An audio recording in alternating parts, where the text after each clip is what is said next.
Moon now, so that's on you. Welcome to another exciting episode of Smash Writing. I am your host. Speak and spell Polly. Listen to him talk and you'll learn how to speak, maybe. And this it's ask, not ax. Shut up. And this is... Justin! Whee! And today we are breaking down... our favorite horror movies from 2000 to 2009. Now when we did 2010 to 2020, we kind of laughed about this decade. We did. We did not give this decade just. I forgot how many good movies came out at the beginning of this decade.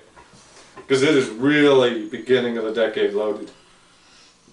And honestly, I'm not going to talk about it really. I'm just going to say, like, even some of your picks from, like, I had no problem with some of your picks either. Yeah. It's just when we're doing a top 10. Of course. Mine is number one. Remember, number one guy. Anyway, but yeah, we were wrong about this. This decade. We were wrong. We blew it. Yeah. We blew it bad. I mean, we don't usually blow it bad, but we blew it bad. I'm bad. Well, in my case, I'm bad with years. I think that's like some of these movies. When you think about them, you go, "Oh crap, they came out this time." Yeah, like and that's what throws you off. I always think they're older than what they are. Yeah. I mean, they're older, but I always think they're older. Well, I'm not looking forward to the '90s though.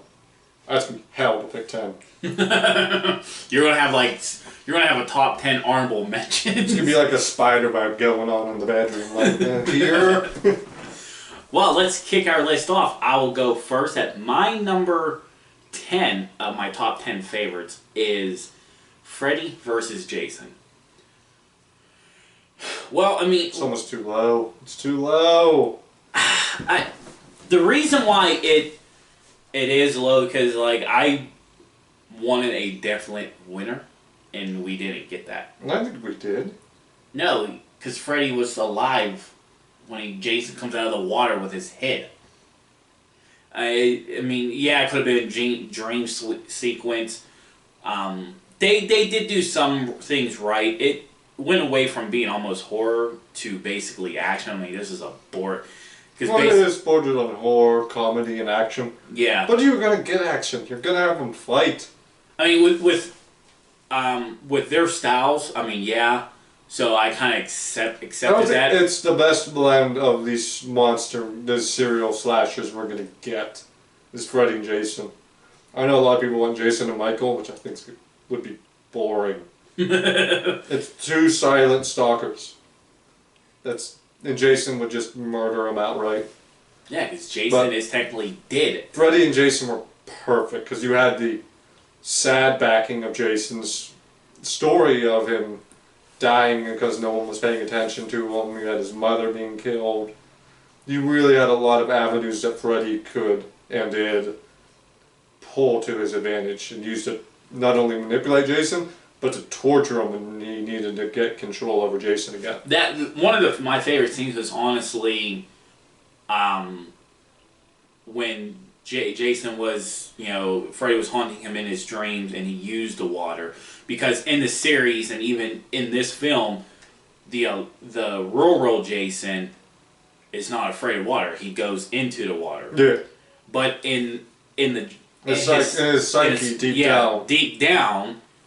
That, he is still afraid of water because this is in the end, he drowned, and this is what gets him. You had some fun, brutal kills in this movie. And you had the bed folding up, which was amazing. That was probably one of the best of the movie. One of the best of the franchise. Folding the bed and then... Not just like that, you had the asshole boyfriend. You had the typical stoners. I love the fact that they paid off Nightmare 2 a little bit and that Freddy possessed somebody. We haven't seen Freddy possess someone since 2. Freddy, yeah.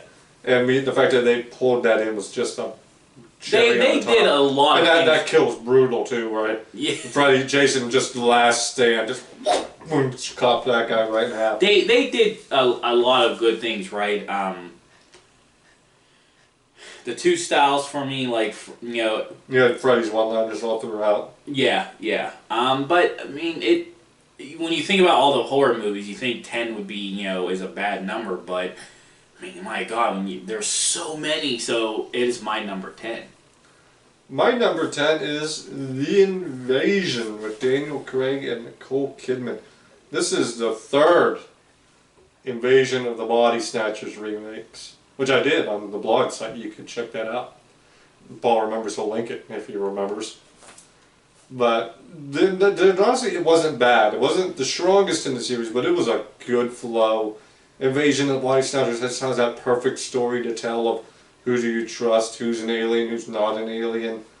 And not to mention, it ended in a different way as opposed to all three of them. All three of them had their own endings, and the Invasion had theirs, where it was a solid win for the humans. But then you see the war starting again, the fighting starting again, and you're left wondering, was that the worst option? And I love that ending where it was, would the world really have been better with the aliens in control?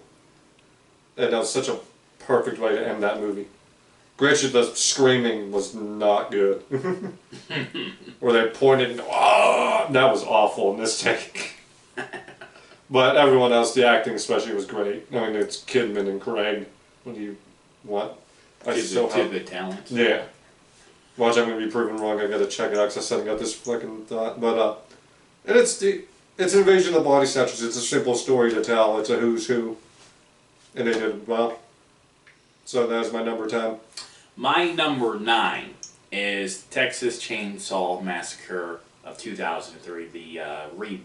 Yeah. I guess at this point it'd be a reboot because it spawned sequels. This movie was This was probably the best of the Massacre. Yeah. This was definitely being an honorable mention, but this was definitely the best of the Massacre. I felt like they paid homage to the original series. They did everything right for the series.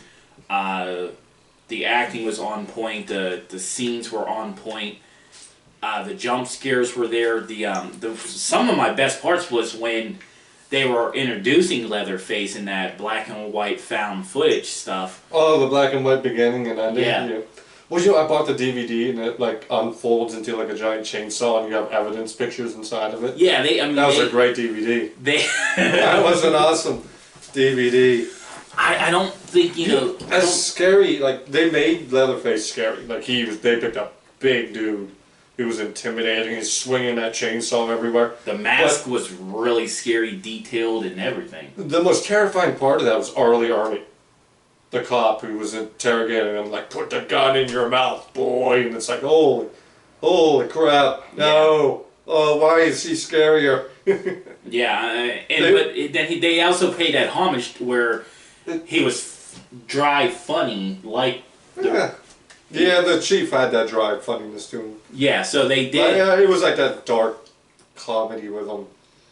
But I like how the whole movie just felt dark and gritty, low camera angles. Yeah. The swinging door, just so much more brutal. Oh yeah, the scenes of scraping the nails, the cutting. Oh yeah, when he's being dragged into the basement, his fingernails pop off. Yeah. And Jessica Biel's fantastic. Yeah. Oh yeah. She's so good. She was a great great in that film. I mean, I don't think anybody, if you're a horror fan or just a movie fan, period, I don't think they did anything. This is probably at that point where like, wow. I mean, this might be a discussion for a blog topic or an episode with us about original versus remake. I already did. Oh, you did? It's on the blog site. You can check it out. I didn't know you did it for Texas Chainsaw Massacre. Okay. Well, never mind then. But then never mind. And of course, you don't think I'm going to run that if I'm running remake versus original? We have 500 blogs so far. It is tough right now. I got to organize this stuff. But to me, it just did everything right. A little bit of everything was in this film. And when sometimes you talk about modern day, like from 2000 and up, remakes, reboots, whatever, you generally still go, oh, wow, the original was better. I think this was better. And this was. Like, it was really hard, like, when I was doing it for remake versus original on the blog site. They were both Class S movies. They were both God-tier movies. But this one just had that darker, grittier feel. I think they played Leatherface better. I think the addition of Arlie Ermey really tipped it toward like that dark evil side of just this demented cop. Jessica Biel. And this is why you don't pick up. This is why you don't pick up Hitchhikers, because had she not blown herself below her brain, they could have been driving. That Hitchhiker too, like this that terrified survivor, I think was better than the crazy guy they picked up on the side of the road in the original. So there you go. That is my number 9. My number 9. We jump to the world of TV for Stephen King's Rose Red. Now, this is not for some people. It's like because the TV is a 6-hour thing going, but it just had that perfect pacing with the house growing in intensity, feeding off of all these psychics. You had the leader of this trip losing her mind, just done all the right notes and hit all the right chords. It's kind of a knockoff of The Shining in a way. I think a little bit there, from the psychics to the haunted house. All the same writer. Yeah. I mean, you're gonna see a lot of tropes be reused. Yeah, I mean that's nothing against Stephen King. I admire him. He wrote hundreds of books, but there is a style in his writing. Yeah, it was a fun ride. It was a fun cast. The characters you all had they all felt like their own people. They had depth. They had characterization. Love the one guy. He's debating about whether or not he's gonna kill the kid or not because the kid is keeping them all locked in the house. I would kill that kid. You heard it here. Kill the children.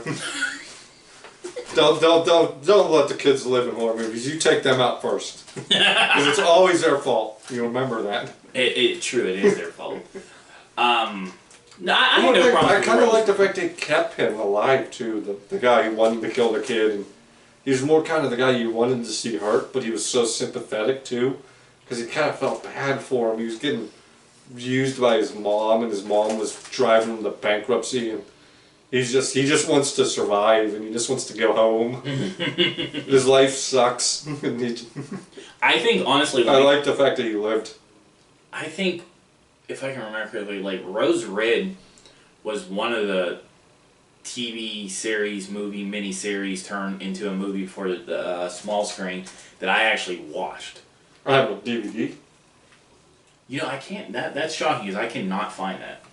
I picked it up the moment I saw it. So I mean, that's something like you gotta store, because you can't find it. I enjoy it too. I can't sell any of my DVDs. I've thrown away all the cases and shoved them into a binder. Oh, you bastard! Dude, I have moved so many times. I cannot be asked to move all those cases. Just put them in a binder. I have 4 binders. I'm just going on to my number 8, because no. I know a bunch of people, like the collectors, just like clench their heart, like, no, why? And I'm like, ooh. You mean like me? Yeah, I threw them away. Couldn't be bothered. Can't be asked.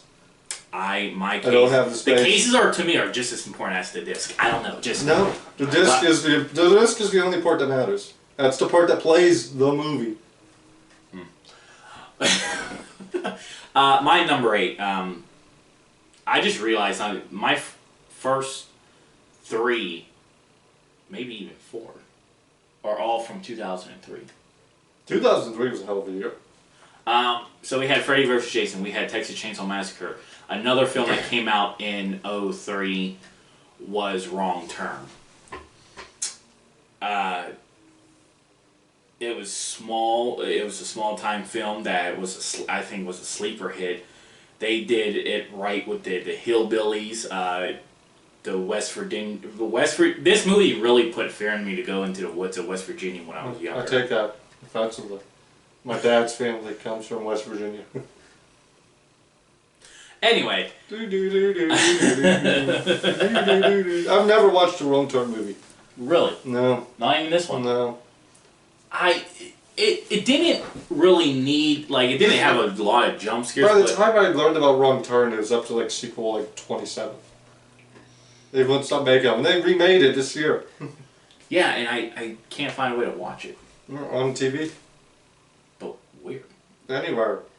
You cannot struggle to find movies in this day and age. Nah, There's 15 streaming services. Probably on your TV alone, and 20 more you don't have. And we have probably, 12 of them now? Probably. So, HBO Max is the worst. Just gonna say it. The worst. And that's another topic. But it had that same vibe. You know, it didn't have a lot of jump scares, but it didn't need a lot of jump scares. The woods alone was like the highlight of, you know, here you are, you're trying to get away from these rednecks, hillbillies, whatever, mutants, whatever you want to call them. And I mean, it wasn't over the top or anything. And here you are trying to find your way in the woods of West Virginia. You can't get lost. And then it gave. They didn't need jump scares. The plot itself was good enough for me to go, wow, this was really one of my favorites ones of this decade. Obviously, yeah, it did spawn a lot of sequels, you know, and the early 2001s were horrible. They kind of regrouped, and yeah, there is a reboot now, but this one was... Well, I don't think they could help themselves. They just sold it off a wrong time. We've seen the horror movies all the time. Just sell it off the name value and don't bother trying in the sequels. But this movie did good enough to have a sequel in the theater. Unfortunately, they didn't take that route. They didn't agree, but this was actually a pretty good movie with the acting. Said not a lot of jump scares for a good horror movie, but it didn't need it. The story sold itself. You'd be surprised how many good horror movies have very little jump scares. I know, that's, you know... Do you think they'd actually pick up on it a little bit? But they don't, and it's okay. It's the story sells it. The plot's... You're stuck in the woods. But that is my number 8 now. Your number 8 was... My number 8 is Freddy vs. Jason. See the beginning at 10. The comedy was there, the horror was there, the murder was there, candy. He had some solid acting going on. This is the first movie I've seen Catherine Isabella in growing up, and it made me go back and watch a bunch of her old movies because I liked her character so much in this movie. And one of her movies will be coming up short in a bit on my list. Well, go ahead and do your number 7 because we're going to parallel my 7 and yours. I'm going to parallel 7 and 6. Alright, my 7 is Grindhouse film with Robert Rodriguez and Tarantino combining. I love this movie. This is kind of a nostalgia pick for me because I went to the theater on opening night to see this. So much fun. Really the most fun I had in a movie theater. With you had that old school playback with like these stupid movies like Thanksgiving, Machete, and a lot of them would become real movies. But they were just trailers for the Grindhouse. Dead and buried, darling. That's almost perfect timing right there. I forgot to turn my phone off. But anyway, back to professionalism 101 here at Smash Writing. I love my personal favorite was Planet Terror with the zombies, just carnage candy. You had a woman running around with the machine gun leg, the peg leg, got table leg. You had the mystery revolving around the guy, just who is he exactly, and you had the broken reels and missing scenes, and everything was fine and good at the gas station chili house, and when you come back it's on fire and people are dead and shot. Just a blast. Absolute blast. Now, I didn't talk too much about Death Proof either. Just Planet Terror. Death Proof was fun. You had the three girls, like this Tarantino movie through and through. You had Kurt Russell being a villain. Anytime you get Kurt Russell involved, you know you're going to have a good time. You had the chase between the car that he can't die in as long as he's in that seat. You had brutal head-on collision with a leg that got snapped off and flown. I think about that every time I stick an arm out the window. Grindhouse is fun. If you haven't seen Grindhouse, you got to. Especially if you can watch both of them back to back. Planet Terror and Death Proof. You're in for a good day. Alright, mine's 7 and Justin's 6. Once again, I think this is 2003. No, 2001. 2001? Yeah. Okay. I was going to say because... Welcome to the final destination. Do. Yeah, and this movie... Final Destination, for those who couldn't hear me. Yes. I'm pretty sure they did, but... Maybe, yeah. I kind of mumbled. That is true, too. I did not watch this film when it first came out. I actually did not get into this film until probably 5-6 years ago. It was 2000, actually. Okay, so I would even go 7 years. Then when I watched it, I'm like, wow, this was very awesome how they did it. It really came out of nowhere because you didn't have the killer, you just had death. and this invisible entity trying to kill the people who got off the plane. That was such a good twist. Like it was just fate. You were just looking for what's going to happen now. What's going to occur to kill the next person? Who is the next person? And how do you survive it? And what happens when you do survive it? How it skips, but does it eventually come back? It proved, made a point of you can't escape death. Destiny is your destiny. If no matter what, you're trying to find out. Like, is it just going to keep going around and around and around? And that drives you insane because. I mean, that's where most of the characters end up. If they survive, they go insane because they're always trying to outrun death to the point where, in part 2, the girl was in the asylum. Yeah, because that's the only way she drove herself. Because that's the only way she could stay safe. There was nothing there. Everything was controlled by her. Yeah. Even what people could be brought in, like nothing can be brought in. And Tony Todd. Tony Todd. Yeah. Just this cameo in this as the coroner was excellent. Which I think many people believed he was like death. Well, he did come out as death at like the end of the series. Yeah, but in this particular film. No, I didn't take him as death in this particular film. I just figured he's a badass coroner with great lines. Well, the bus, the woman who was hit by the bus was perfectly timed. Because you get a glimpse of what was that in the window? What's going? Boom! Bus.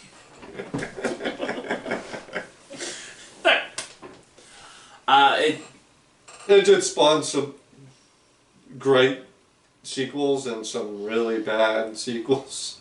I think the last one was a good touch because the last one was actually a prequel to this film. Yeah. Like I think it was the 5th one. They stopped at 5 or 6. Well, I think by then they got to the roller coaster hitting on its course. Yeah, I mean, but this one started all, and for good reason. This was a fun horror movie if you're a horror fan. Like it was dark, it was twisted. You didn't know, like the teacher's death. That was just brutal because everything just kept coming at her. Like, is this her death? No. Well, what is happening? And the crazy thing was the as crazy as the death seemed, they weren't over the top of accidents happening. I mean, when you're on the highway or something, when you're, on a plane. Well, yeah, but you had the one scene in the bathroom where like the water is just following the guy on the ground. Yeah, okay, that part's a little bit different, but for the most part, they weren't over the top. They were almost believable accidents. Yeah. Give or take, but. Yes, it's still a movie, but if you're trying to compare to the Sean William Scott stuff, when they just got out of the car and the chain smacks off the license plate and goes flying out and decapitates Sean William Scott, and the train passes, you see the body just topple to the ground. That's perfect timing. You're right. This movie was just timing. Everything was so perfectly timed. I will. You're number 6. Because my 6 was Final Destination. Yeah, so and then we parallel it. So, all right, my number 6. We're talking about what something new did for the genre. Oh, it ruined it. Oh, this. The sequels might have messed things up. From this point on, I really stopped watching horror movies. Well, after Saw 2, I guess. Now, like I said, we can talk about sequels another day, but. Definitely considering what's going on right now with the series, but this one... Saw. Say Saw. You didn't say it. I thought I already said it. No. My Saw film is Saw. The sequels were probably downhill. They stretched it out longer than they should and still are stretching it out. But this particular one was great. It was simple. It was tricky. Made you think. It did have the jump. It did have the trick ending at the end. Honestly, he stayed still that whole time. You did not. Watching the movie, you kind of figured that maybe that body had something to do with what's going on, but you did not think it was the killer itself. No, I just saw the body. Yeah, dead body in the room. But it really hits you at the end when it stands up. Yeah, because then you're like, you put yourself in that situation like, okay. What would you do? Do you want to be like the doctor's like, okay, I'll lose a foot to live? Or the photographer kid who was like, I want to live. Just saw the chain. Well, I think no, they did try it in the film. It just didn't work because they were cheap saws but bulky chain locks. Like like it was well planned. It made you think. It gave a little story to it. Didn't drag anything out. I said They saved that for the sequels. yeah. Well, Saw 2 was good. I think it really went down for me for 3 because like he actually died and then they got into a whole apprentices and then they was like, oh no, part 5 takes place in the 3 because he was doing multiple games with multiple people. Like, okay, you would have just done that during 1 and 2, I would have accepted that. But once you killed off the villain, I lost track of all that. But for me, this one really did. Right. One of the issues with Saw was it created just gore over substance. They stopped caring about trying to scare you and more about just gore. Throw more blood at the screen, more blood at the screen. And to a degree, you're right. But I think Saw, the first one, did. Well, I suppose it was not more blood, just like mutilation, I guess. Yeah, I mean, it really. It stopped being scary and more like it's just gross. It brought rise to the hostel, the collector type. I gotta see the collector. I am too. I do want to see it. But that is my number 6. Your number 5, I don't have a problem with either. My number 5 is 1408. Another Stephen King movie. Another Stephen King movie. I love this movie. I did too. Kevin Spacey and Samuel L. Jackson. No, it was John Cusack. It was John Cusack. Yeah, sorry. It was John Cusack. Kevin. I get those two mixed up all the time. John Cusack. My bad to everyone. Oh my god. I even looked it up this morning. I even looked it up this morning to make sure it was right. And you still still forgot. You still messed it up. I still messed it up. Oh I loved our little back and forth where Jackson's trying desperately to get him to take any other room. Yeah. And he's like, oh, here's some scotch, real nice scotch. Here's some cigars. What other room do you want? Oh, 1408. He tried to warn him. And I loved his Cusack's determination. He wants to believe in ghosts because if he can find ghosts, he can find his son. He can see his dead son one more time. And this hotel room was just a perfect cramped space. It's not a big hotel or a big mansion. It's just a little hotel room. And it tortures him. And you don't think he's going to get out. Because it's just the hell it keeps putting him through. And he's trying to escape and gets pulled back in or falls back in the room. And it just takes you on a tail. And it's a wonderful story to go through. And it basically, I mean, it at some point you don't even realize that when he dies. I believe the ending was like a good, like, because yeah, the film led up to like he was going to survive, but he actually died. No, he survived at the end. Or no, what? No, he thought he got out, but he met. It's arguing with me on my list. I know. Okay. I get a name mixed up. My number 5, once again, 2003, Jeepers Creepers. No, 2001. Okay, 2001. The sequel was 2003. We are paralleling each other again here. Okay, good. My number 4 is Jeepers Creepers as well. This monster's terrifying. He really was. The art of mystery, what really got me going too was because, in that big truck. I mean, towards the end when he's like a freaking bat and it gets too crazy. Oh, no, it's not too crazy. That was a hell of a reveal that he was a big bat. Right, but me personally, I like the mystery part of it when he was coming down that road in that box truck and 2001. And he's flooring it and everything like that, and he's catching up to him. It was simple. Well, I like the fact that they kept it simple. It was just Justin Long and Gina Phillips for the most part. Like, you had the side characters and you had the psychic lady. But really, you were just following those two. You literally had to, the movies only had, 10 people? Probably. Well, you had a bunch of cops. That jacked it up pretty good. But for the most part, you literally only had, 5 people that had lines. First they made you question who he was after, but then they really did a good job selling that it was Justin Long's character that they were after. Or not Justin, yeah, what am I saying? Gina tried to give herself over and the And creeper fought he about didn't want her. But he did not want her, wanted and he was just wanted dead Justin. set on Justin. Yeah. And What am I saying? You got me flummoxed from the 1408. but still, it was simple. It was mystery. There wasn't enough jump. I mean, the jump scares was the horn. Like you seen him coming, you weren't expecting him to blow his horn. There really weren't any jump scares, except for like maybe when you came to see when the creeper jumped through the window because you saw the creeper. Well, there might on have the been a other good side jump of the window. scare when Justin Long falls down the tunnel. That was more of a slow reveal than a jump scare. Right. But like when the body comes alive just enough to... Oh yeah, when the body. That was because like when he opened it, you thought he was dead, and there was just enough life left into him, and yeah. And then just the creeper himself. Man, that's a Frankenstein level monster creation right there. Just the look and the design, the green and the old look. He had the hat. And it's But from a distance, he just looks like an old man. Like a until you big get old man, close. yeah. Once again, I had no complaints with it. I still love watching it to this day. Even the sequel, I still enjoy watching.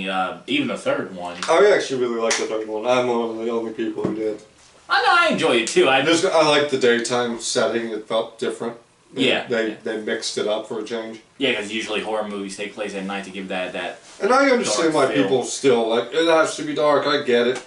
I like seeing the creature. And that is our 5 and 4. We'll go to my 4 now. You wouldn't think of this one as a Harrison Ford and God, I forgot her name now. My bad. But what the movie is... What's wrong with you? It's your lid. I know, but I love this movie. I can't say. I'm not gonna name wrong. Yeah, exactly. I'm just not trying to get the name wrong. This film is What Lies Beneath. I believe it came out in 2000, so it was quite some time ago. It's a famous actress. I know it is. Michelle Pfeiffer. Yeah, knew it. Oh, you didn't? You... So the story is basically a professor and his wife. They live in a nice, beautiful home. And suddenly supernatural events start to happen to the wife. Well, she wants to know why it's happening. Turns out Harrison Ford's character slept with one of his students. She was about to go to the press with it. He killed her, threw her in basically their lake. It's not their lake, but they have access, and they're the only one that has access to this lake. So now the wife tries to find why, and she eventually, with supernatural events, finds out that her husband killed her. When she's about to go to the cops, he then turns on her and is like, okay, now I gotta kill you. All this to save his career. It was a good down-to-earth type of supernatural, like it wasn't ghost everywhere. The concept of the student was there, like you understood that she was pulling the strings to get her story and herself out there, because I think all throughout the film they made it clear like this person was missing. She was never actually found. They assumed she died, but they could never make it clear. But it was a storytelling horror film, supernatural horror film. And the biggest reveal, and once again, not a lot of jump scares. They focused on the story. The only jump scare I can really go, whoa, that's creepy, was the final scene. The wife's trying to escape. Harrison Ford is getting her, and they go into the lake. And their vehicle bashes into the student's car, and it releases the body. And you think it's just the body, but there's enough supernatural life where she grabs Harrison Ford and holds him down so he can drown. And good storytelling movie. Had its minor ups and downs where they had to throw you off the scent that this was what was going on. You're going to save your breath for defending the next one. Yeah. But that is my number 4. My number 3.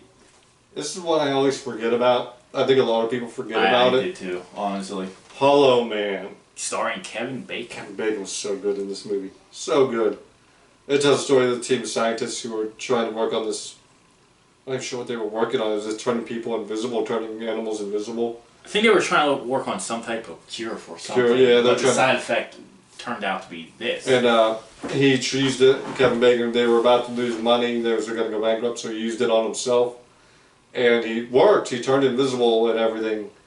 And he just slowly starts losing his mind, and he starts taking advantage of being invisible. taking advantage of his coworkers while they're sleeping, assaulting them, just going crazy. And he hears that they're going to pull the plug and go above his head, and he just snaps and just starts taking them out.